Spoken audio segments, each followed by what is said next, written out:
amados, tudo bem?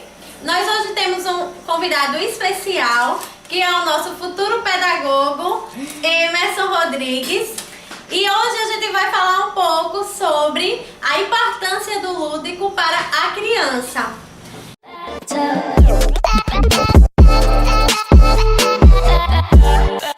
Essa importância, o conceito de lúdico para você? Bom, primeiramente o conceito de lúdico, né? Geralmente é atrelado a questões de jogos, questões de divertimento, né? Isso. Só que no âmbito da infância, da criança, trazendo para os aspectos da educação infantil, principalmente, eu, quanto futuro pedagogo, estou falando aqui, né? Quanto futuro atuante da educação infantil, o lúdico, ele serve como metodologia, né? Assim, para aquisição do desenvolvimento da criança. Né? Isso. E também é utilizado como metodologia no ensino e aprendizagem pelos professores, né? Isso, a gente tinha até aquele debate que o lúdico só era o quê? Para brincar, não tinha benefícios algum para a criança. A gente, como psicólogo, a gente sabe muito bem a importância do lúdico nesse contexto. Mas você, no âmbito da pedagogia, como é que você entende essa importância? Olha, eu vou confessar para você que antes de eu ter o contato com o curso, né, com as várias teorias, Piaget, Vygotsky e tudo mais, eu também tinha essa concepção de que o brincar, né, era brincadeira, que não tinha seriedade, que o brincar era só para passar tempo. Inclusive, a concepção de brincar hoje para muitos adultos geralmente é essa, né? Ó, a criança tá lá brincando, ela não tem nada para fazer, vamos ocupar esse tempo ocioso da criança, então ela vai brincar para que ela simplesmente não faça nada, mas brinque. Então a concepção de brincar já vem dos adultos como se fosse nada. Um passatempo. Um passatempo, né, para a criança. A gente percebe até em sala de aula, quando no brincar, ele desenvolve algumas habilidades que ele não teria se não estivesse lá. É muito engraçado que tem muitas cobranças até de alguns pais, né? Eu participo de alguns programas da universidade e geralmente os pais perguntam: mas o meu filho chegou ontem em casa e disse que só brincou aqui na escola. Eu disse: aí você tem que ter toda a paciência para explicar, meu senhor, minha senhora, ele não só brincou, ele aprendeu com a brincadeira, porque a brincadeira é importante para e criança. tem um objetivo. Justamente. Não é? Teria um objetivo. Por exemplo, pode melhorar, como a gente já tem outro vídeo falando sobre cidade fina, a grossa. Então, assim, na brincadeira, né, o brincar, o lúdico, não gosto de usar muito esse termo brincadeira, mas o lúdico em si, ele vai ajudar muito na questão de desenvolver a habilidade da criança, né? Tanto na parte psicológica quanto na parte física mesmo. E outros aspectos também que pode alcançar, né? Socialmente, a criança pode vir adquirir habilidades sociais quando essas brincadeiras proporcionam um trabalho coletivo, porque geralmente as crianças não brincam sozinhas, né? E quando a gente fala do lúdico, a gente remete à brincadeira, ao brincar, ao brinquedo. Então são essas concepções que a gente tem que trazer quando a gente trata do lúdico, né? E aí eu posso trazer duas contribuições que são para mim fantásticas, né? Que é Vygotsky, quando ele traz a zona do desenvolvimento proximal, né? Que aí ele vem trazendo a brincadeira como metodologia para essa criança fazer essas representações sociais. E aí eu posso trazer um exemplo quando a criança brinca de polícia e ladrão, né? Quando a criança brinca de polícia e ladrão, ela sabe o que é a função de uma polícia e ela também sabe a função que as coisas que levam e que caracterizam a você ser um ladrão, né? Então a criança ela começa a fazer aquelas representações sociais a partir dali, e aí o Vygotsky vem trazer, olha, aqui é a zona de desenvolvimento proximal, né? As crianças conseguem abstrair alguns aspectos que elas já conhecem, né? Que é da sociedade mesmo, e que elas sabem como fazer toda aquela caracterização. Então as crianças elas são atuantes, elas têm toda a criação, a criatividade que eu digo, né? Toda a imaginação, e a partir dela elas começam a fazer todas essas representações sociais. Aí o Vygotsky vai trazer, né, que é a zona de desenvolvimento proximal, é quando ela tem a potencialidade de ser aquilo, embora ela ainda não seja, ela precisa de uma mediação. E um estímulo, assim, né? Seria um estímulo.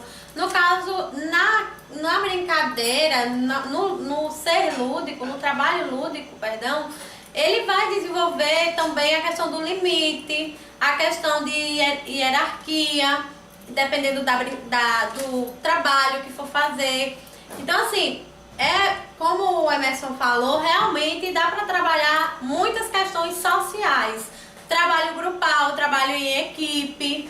Então o lúdico ele tem muitos benefícios, né? Tanto que hoje são todas as áreas. Hoje a gente está trazendo, tem educação física, tem psicologia, então todas as áreas hoje estudam o lúdico, trabalham o lúdico, porque é uma área que tem desenvolvido muito, tem crescido bastante os estudos, né? Justamente, e eu gosto também dessa contribuição do Vygotsky no sentido de que ele consegue abranger tudo isso. Ele abrange a sociologia, abrange a educação, abrange a psicologia, né? Isso. A concepção de conceito ele era de... psicólogo social, né? Sim, justamente por isso que eu gosto muito dele, né? Das contribuições dele, quando ele vem definindo o conceito de histórico, sócio-histórico, né? Que ele vem admitindo que o sujeito, ele é um sujeito que ele só vem biológico ao mundo, mas aí ele consegue se desenvolver, ele consegue criar sua identidade a partir de interações, com experiências, com outros sujeitos, com outras histórias. Então, é aí que entra o lúdico, né? Isso. Também Ou nessa seja, parte, né? o meio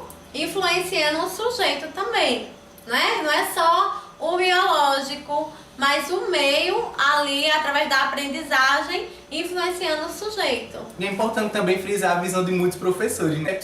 Que brincar na sala de aula. Muitos educadores ainda acham que brincar não vai fazer com que a criança se desenvolva, né? Verdade. Só que aí a gente precisa ver quais as legislações que garantem o direito da criança ao brincar, né? Nós temos a Constituição, nós temos o referencial, né, da educação infantil. Então são documentos que atribuem o brincar, né, como um fator importante para o desenvolvimento dessa criança, seja os seus aspectos psicológicos, cognitivos, afetivos e tudo mais. Então é importante que o profissional tenha essa consciência de que ele pode ser um mediador, né? Que a brincadeira é importante sim quando há uma intencionalidade, quando você tem uma finalidade de trabalhar com a criança. Isso. Então é muito importante que o educador tenha essa visão, essa perspectiva de que a brincadeira ela é muito importante para a educação infantil, né? E até para a criança mesmo, assimilar melhor do que você está só falando e você ensinando a fazer através do brincar, através do lúdico. É uma outra aprendizagem. A criança consegue assimilar bem mais rápido. Né, que a gente atribui ao lúdico geralmente é essa, de aprender com prazer, de você apresentar à criança que ela pode sim aprender e se divertir ao mesmo tempo, né? Isso. Porque a gente precisa desconstruir, né, algumas concepções que ainda alguns professores têm, que a gente vai para a sala de aula apenas com o cérebro, mas na verdade a criança vai com o corpo. Tá lá, que a criança é sujeito, dotada de características sociais, históricas, psicológicas e tudo mais, e que a escola precisa contemplar isso. Então, a escola também precisa estar preparada para o corpo todo da criança e não só para a mente, não só trabalhar a mente. E muitas vezes o que a gente vê é isso, que os professores veem as crianças apenas a mente das crianças.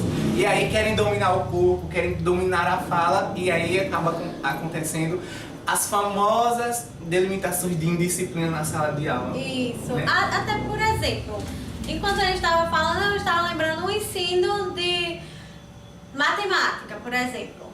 Muitos professores, as crianças não conseguem aprender. Mas talvez, se mudasse o método, se trouxesse um método mais lúdico, porque a matemática, você sabe que tem N formas de aprender, né? Através de jogos, né? Então, se trouxesse esse lúdico, por exemplo, para matemática em sala de aula, seria mais viável. O professor teria menos desgaste e o aluno com certeza iria aprender bem mais. Olha só, e a gente pode observar, para você que vai assistir o vídeo, relembrar aí alguns aspectos da sua infância, né? De quando você era criança.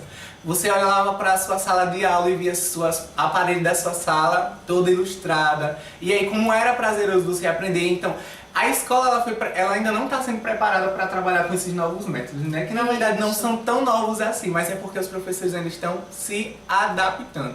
Mas quando eu falo que tem esse fragmento, né, de outras metodologias e que muitas vezes compromete o desenvolvimento dessas crianças que vvão sair esse fundamental, ocorre geralmente esse estranhamento, o estranhamento de várias professoras, o estranhamento da forma que os professores novos vão trabalhar, né? Porque quando a gente estava na educação infantil, tudo cooperava. Era um ambiente, era a professora, dois sujeitos diferentes. Agora, quando você era criança, você era visto com uma perspectiva, e agora quando você é visto como um adolescente, você é visto de maneira diferente. E aí a gente começa a ver os estranhamentos dentro da sala de aula, né? A incompatibilidade com os assuntos, você não vê mais, às vezes você não vê mais interesse. Algumas crianças vão ter a maturidade de desenvolver, de ter essa interação a curto prazo, né? Algumas crianças vão ter essa interação a curto prazo e outras vão continuar nessa fase de estranhamento ainda por um longo período. E essa transição pode afetar até a autoestima da criança, do adolescente, porque aí ele vai dizer, pode pensar, não estou aprendendo, não consigo aprender, porque talvez o método ainda seja enrijecido, não seja um método lúdico que parta do conhecimento da criança, do entendimento de mundo dele. E aí você pode dizer, então o que eles estão propondo é que a gente só ensine com metodologia lúdica, então agora a gente só vai brincar nas salas de aula. Não é isso. Na verdade, o que a gente precisa entender é que a importância do lúdico dentro da escola, né? Por que a gente está trazendo isso? Por que a gente está trazendo isso? Porque ainda não é muito trabalhado, né? Ainda a gente vive aquela perspectiva de senta na cadeira, vamos fazer aquela... Você tem que aprender. Abordagem de conteúdos, e aí tem aquela concepção também de que o professor transmite conteúdo e não constrói junto com o aluno. Verdade. E aí a gente precisa começar a desconstruir essas concepções de adquirir. Então o que nós queremos aqui não é impor, né, apenas, agora vamos utilizar apenas a metodologia do lúdico. Não, nós queremos aqui ressaltar o quanto é importante a ludicidade, principalmente para a criança, né? Isso. E também falar que não se restringe apenas à criança. Nós estamos falando aqui na ludicidade, a importância da ludicidade para a criança, sala de aula, mas né? Que em sala de aula, em outros níveis de ensino, também ela se faz muito necessária, visto que, né, tem outros objetivos, outras finalidades, mas que ela sempre será pertinente. Cabe aí o professor ter essa visão flexível de trabalhar conteúdo, de estabelecer metas, né? E também da relação que ele tem com a sua sala de aula. Muito bem. E eu só tenho a agradecer esse grande futuro profissional, né? Ele trouxe muito bem aqui para o nosso canal. E vocês, se tiverem alguma dúvida a respeito, pode perguntar que a gente vai tirar suas dúvidas, tá bem? Então, um grande abraço. Tchau, tchau. Até a próxima.